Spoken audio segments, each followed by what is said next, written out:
Imagine saving every dollar you've worked for across decades, every late night at the office, every promotion, every investment carefully tucked away for retirement. Now imagine waking up one morning, logging into your bank account, and seeing nothing. Zero. Completely wiped out. And just days later, the man who lost it all is found lifeless in his home. But here's the part that no one saw coming.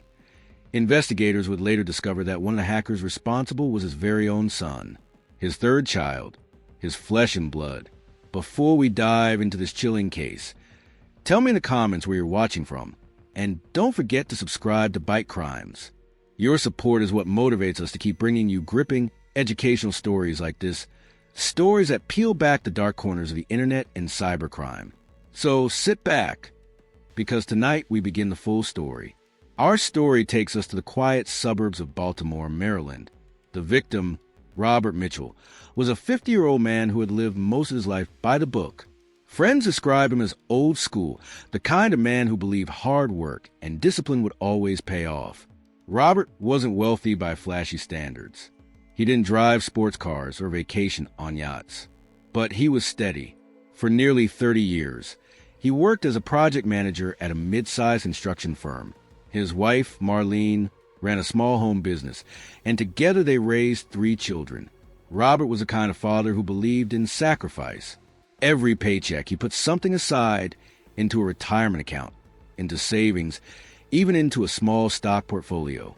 Over time, his discipline grew into something real, nearly $500,000. It was his nest egg, his family's safety net, his pride to his neighbors. He looked like the man who had it all figured out. But no one could have predicted how fragile that safety was in the age of cybercrime. It started subtly, as most hacks do. A strange email here, a text message there. Robert wasn't reckless with technology. He wasn't one of those people clicking on every flashy ad or downloading random apps. But he was also not deeply knowledgeable about cyber threats. One evening, he received what looked like an email from his bank. It was polished, professional, even addressed him by name. The subject line read, "Important security alert. Please verify your account." Robert clicked the link. The page looked identical to his bank's login portal. He entered his credentials, not realizing he had just handed them directly to cybercriminals. Within hours, they were inside his accounts, quietly moving money, transferring balances, and rerouting funds into untraceable cryptocurrency wallets. By the time Robert checked his real account days later, it was gone. Everything. Decades of savings vanished with a few keystrokes. Robert spiraled. His wife recalled him pacing the living room, sweating, muttering about how they've taken everything. He reported the theft immediately, but the bank told him recovery would be difficult. Authorities filed a report, but the world of cybercrime moves faster than traditional justice. Imagine working 30 years for something and watching it evaporate overnight. Robert tried to put on a brave face for his children, but those who saw him in his final days noticed man broken beyond repair. He barely slept, barely ate. At work, colleagues said he stared blankly at a screen. Then one morning, Robert didn't show up at the office. His wife found him in their garage. He had taken his own life. The community was shaken. News reports framed it as a tragic example of financial stress leading to despair. But what no one knew yet was that this story was far darker than a simple hack. Cybercrime units in Maryland began tracing the theft. At first, investigators suspected a foreign ring, maybe hackers from Eastern Europe or West Africa. The pattern of using fake banking sites and laundering money through cryptocurrency exchanges was familiar. But then came the first clue. One of the IP addresses used to access Robert's account didn't come from overseas. It came from within the United States. More specifically, from just a few miles away. Detectives dug deeper. They subpoenaed digital records, checked social media activity, and pieced together transaction logs.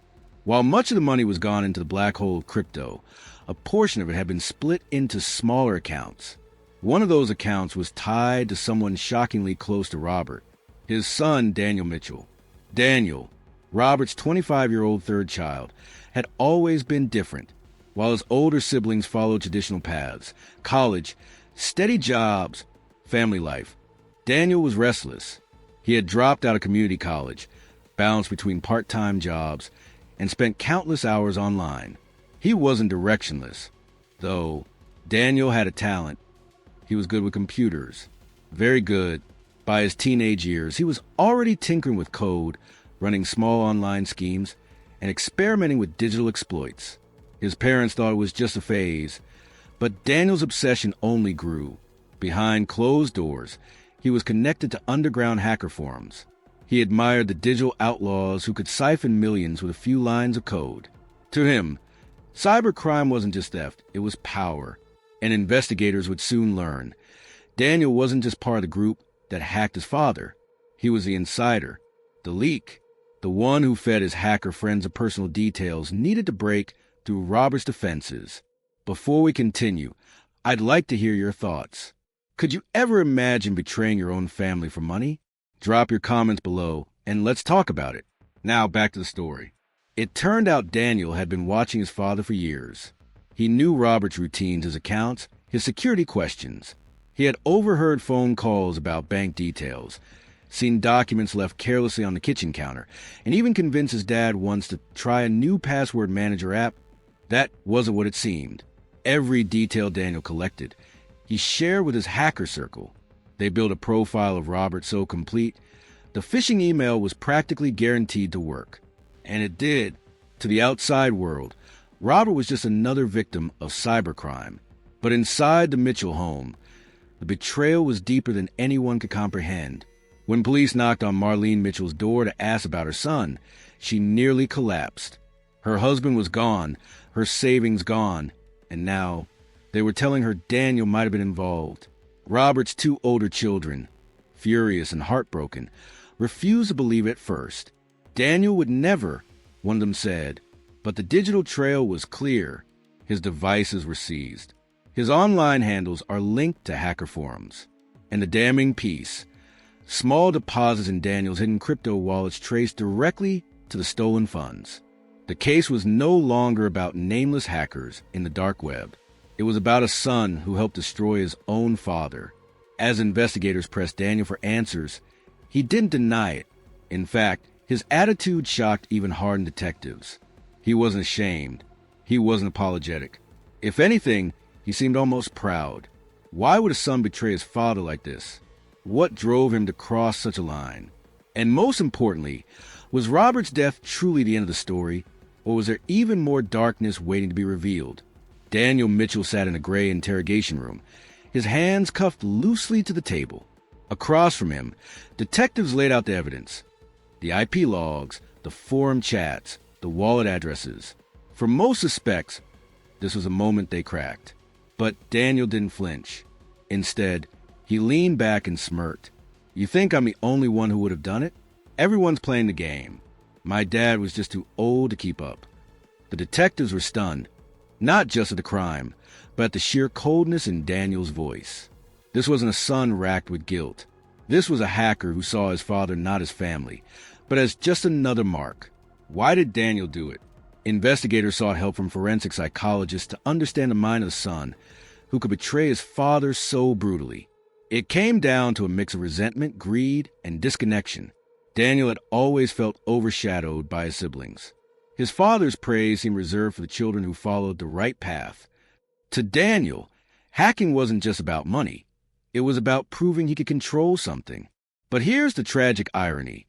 Robert's savings were meant to protect his children, including Daniel.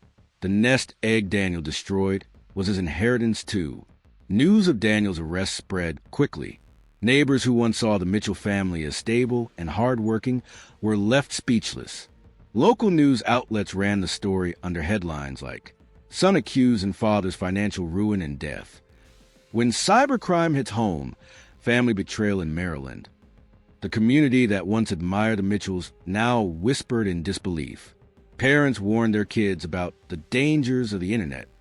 Churches spoke about betrayal and greed. And online forums buzzed with debates about cybersecurity, parenting, and morality. Let's break down how investigators cracked this case, because this is where the lesson for all of us lies. IP address tracking. Even though most hackers use VPNs and proxies, Daniel slipped. One login attempt traced back to his home network. That was the first breadcrumb. Forum alias matching. Daniel used a handle online, Zero Ghost. Cross-referencing it with old gaming accounts linked to his email gave investigators a direct match. Crypto wallet analysis.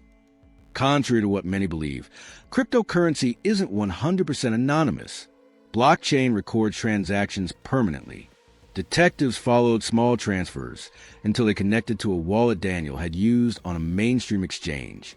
Device seizure. When police searched his room, they found encrypted files, scripts, and conversations with hacker groups. It was airtight. In court hearings, Daniel didn't show remorse. My dad thought he was smart, but he was careless. He left passwords lying around. He clicked links without checking. If it wasn't me, someone else would have taken him down. The judge and jury were horrified, but his words cut to a chilling truth. Many victims of cybercrime never realize how vulnerable they are until it's too late. The trial dragged on for months. Prosecutors painted Daniel as the mastermind who weaponized insider knowledge. His defense tried to argue he was manipulated by older hackers, pressured into feeding them information, but the evidence spoke louder. The jury convicted him of wire fraud, identity theft, and conspiracy to commit computer intrusion. He was sentenced to 22 years in federal prison. For Marlene Mitchell, the widow left behind, the verdict was bittersweet. Justice was served, but it came at an unbearable cost. She had lost her husband to despair, her life savings to theft, and now her son to prison. This case isn't just about betrayal. It's a harsh reminder that cybercrime can come from the places we least expect, even from within our own homes. Here are 3 lessons investigators shared. Never underestimate phishing attacks. No matter how legitimate an email looks, always verify before clicking. Family or not, protect your data.